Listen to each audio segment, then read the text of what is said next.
Hello बच्चों, तो आज हम लेके आए हैं कार्बन और उसके यौगिक वाले चैप्टर्स के इम्पॉर्टेंट क्वेश्चन। पहला क्वेश्चन है, क्या आप डिटर्जेंट का उपयोग कर बता सकते हैं कि कोई जल कठोर है या नहीं। आपको डिटर्जेंट का उपयोग करना है और आपको बताना है कि कोई जल कठोर है या फिर वो कठोर नहीं है। तो इसका आंसर है अपमार्जक लंबी कार्बोक्सिलिक अम्ल श्रृंखला के अमोनियम एवं सल्फोनेट लवण होते हैं। यह यौगिकों का अवशोषित सिरा कठोर जल में उपस्थित कैल्शियम एवं मैग्नीशियम आयनों के साथ घुलनशील पदार्थ नहीं बनाते। कठोर जल में भी अपमार्जक प्रभावी बने रहते हैं। ऐसी अवस्था में डिटर्जेंट घुलनशील पदार्थ नहीं बनाते। कठोर जल में भी अपमार्जक प्रभावी बने रहते हैं। ऐसी अवस्था में डिटर्जेंट का कोई उपयोग कर कोई जल कठोर है इसके बारे में कहना कठिन है। क्वेश्चन नंबर दूसरा, सिरका क्या है, इसके उपयोग को लिखें। आंसर है सिरका एथेनोइक अम्ल का तनु घोल है। इसमें अन्य पदार्थ जैसे एस्टर, शर्करा, जेस्ट्रीन आदि तथा अन्य अम्ल घुले होते हैं। सिरके का उपयोग सुगंध पैदा करने वाले पदार्थ और अचार आदि में परिरक्षण के रूप में उपयुक्त किया जाता है ताकि अचार जो है वो खराब न हो। और तनु का मतलब है हल्का, यानी कि उसमें पानी का मात्रा ज़्यादा हो। क्वेश्चन नंबर 3, समावयवी क्या है। समावयवी क्या है। आंसर है कुछ ऐसे कार्बनिक यौगिक जिनके अणुसूत्र तो समान होते हैं लेकिन उनके संरचना सूत्र भिन्न होते हैं। ऐसे यौगिकों को एक दूसरे के समावयवी कहा जाता है। यह गुण समावयवता कहलाती है। जैसे एथिल एल्कोहल और डाई मिथाइल ईथर, इसके अणुसूत्र C2H6O जो कि समान है। क्वेश्चन नंबर 4, कि कठोर जल को साबुन से उपचयित करने पर झाग के निर्माण को समझाइए। आंसर है कठोर जल के साथ साबुन को उपचयित करने पर झाग जल्द नहीं देता, क्योंकि यह पहले कठोर जल में वर्तमान कैल्शियम आयन और मैग्नीशियम आयन से अभिक्रिया कर अघुलनशील अवक्षेप देता है। यह अवक्षेप फैटी एसिड का कैल्शियम और मैग्नीशियम लवण है। ऐसी अवस्था में अधिक साबुन खर्च करने पर झाग उत्पन्न होता है। क्वेश्चन नंबर 5, कि ईंधन के रूप में अल्कोहल का इस्तेमाल कैसे किया जाता है। आंसर है गन्ना सूर्य के प्रकाश में रासायनिक ऊर्जा में बदलने में सर्वाधिक सक्षम होता है। गन्ने का रस सिरका बनाने के उपयोग में लाया जाता है, जिसका किण्वन कर अल्कोहल तैयार किया जाता है। कुछ देशों में अल्कोहल में पेट्रोल मिलाकर स्वच्छ ईंधन के रूप में उपयोग किया जाता है। यह ईंधन पर्याप्त ऑक्सीजन होने पर केवल कार्बन डाइऑक्साइड एवं जल उत्पन्न करता है। क्वेश्चन नंबर 6, कि सहसंयोजी आबंध किसे कहते हैं।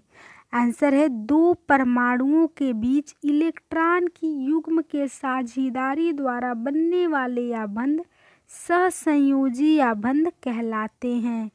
यह संयोजी आबंध वाले अणुओं में भीतर तो प्रबल आबंध होता है, लेकिन इनका अंतराणुक बल कम होता है। यह इनके यौगिकों के क्वथनांक और गलनांक कम होते हैं। चूँकि परमाणुओं के बीच इलेक्ट्रॉनों की साझेदारी होती है और अवशोषित कण बनते हैं, ऐसे यौगिक विद्युत के कुचालक होते हैं। क्वेश्चन नंबर 7, कि हीरा और ग्रेफाइट के गुणों में अंतर होने का क्या कारण है। आंसर है हीरा में प्रत्येक कार्बन परमाणु 4 अन्य परमाणुओं से जुड़ा होता है। इस प्रकार का दृढ़ त्रिआयामी संरचना बनती है। यह अतः हीरा अत्यंत कठोर होता है। ग्रेफाइट में कार्बन परमाणु अन्य 3 कार्बन परमाणुओं से जुड़ा होता है, अतः यह हेक्सागोनल प्लेटों के रूप में रवा बनता है। प्लेटों के बीच इलेक्ट्रॉन भरे रहने के कारण यह कुछ सुचालक भी है। क्वेश्चन नंबर 8, एथेनॉल के कुछ उपयोग लिखिए। आंसर है इसका उपयोग tincture, iodine, cough syrup, tonic आदि औषधियों के बनाने में होता है। दूसरा है इसका उपयोग पीने में होता है। तीसरा है शुद्ध अल्कोहल का उपयोग घातक है। क्वेश्चन नंबर 9 कि समजातीय श्रेणी किसे कहते हैं?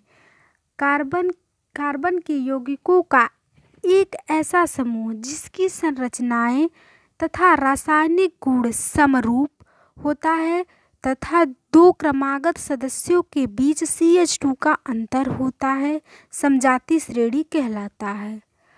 उदाहरण, एल्केन्स का समजातीय श्रेणी CH4 यानी मीथेन है, C2H6, C3H8 आदि हैं, जिसके क्रमागत सदस्य के बीच सदा CH2 का अंतर रहता है। क्वेश्चन नंबर 10 कि कार्बन के कितने अपरूप हैं? इनमें से कौन अधिक कठोर, कौन मुलायम है? आंसर है कार्बन के 2 अपरूप हैं, हीरा और ग्रेफाइट। हीरा काफ़ी कठोर और ग्रेफाइट मुलायम होता है। हीरे का उपयोग गहना बनाने में और ग्रेफाइट का उपयोग लुम्बिक्रेट के रूप में होता है। क्वेश्चन नंबर 11 कि डिटर्जेंट कठोर जल में झाग क्यों देता है? आंसर है अपमार्जक के अणु साबुन के अणु के समान होता है। यह सल्फोनेट आयन से बने होते हैं। एक कठोर जल में भी झाग का निर्माण कर साबुन के समान क्रिया करता है तथा झाग उत्पन्न करता है। मैट्रिक एग्जाम साइंस का एक क्वेश्चन है। क्वेश्चन नंबर 12 समावयवता किसे कहते हैं? आंसर है समान आणविक सूत्र लेकिन विभिन्न संरचना वाले ऐसे यौगिक संरचनात्मक समावयन कहलाते हैं। ये 2 यौगिक ब्यूटेन के समावयवी कहे जाते हैं। ब्यूटेन के 2 समावयवी नॉर्मल ब्यूटेन और आइसोब्यूटेन है। इस गुण को समावयवता कहते हैं। क्वेश्चन नंबर 13 कार्बनिक यौगिकों के कुछ गुण लिखें। इसका आंसर है पहला है कार्बनिक यौगिकों के गुण जो हैं निम्नांकित हैं। पहला है अधिकांश कार्बनिक यौगिक अच्छे विद्युत के चालक नहीं होते। इनके गलनांक एवं क्वथनांक निम्न होते हैं। इनके परमाणुओं के बीच प्रबल आकर्षण बल नहीं होते हैं। इन यौगिकों के आबंध से आयन की उत्पत्ति नहीं होती। और 5वां है यह जल में घुलनशील नहीं होते लेकिन पेट्रोल, डीजल, कार्बनिक डाइसल्फाइड जैसे कार्बनिक पदार्थों में घुलनशील होते हैं। क्वेश्चन नंबर 14 कि कार्बनिक यौगिकों की संख्या इतनी अधिक क्यों है? आंसर है क्योंकि कार्बन परमाणु अन्य परमाणुओं के साथ इलेक्ट्रॉनों को साझा कर यौगिक बनाते हैं। यही कारण है कि कार्बनिक यौगिकों की संख्या इतनी अधिक है।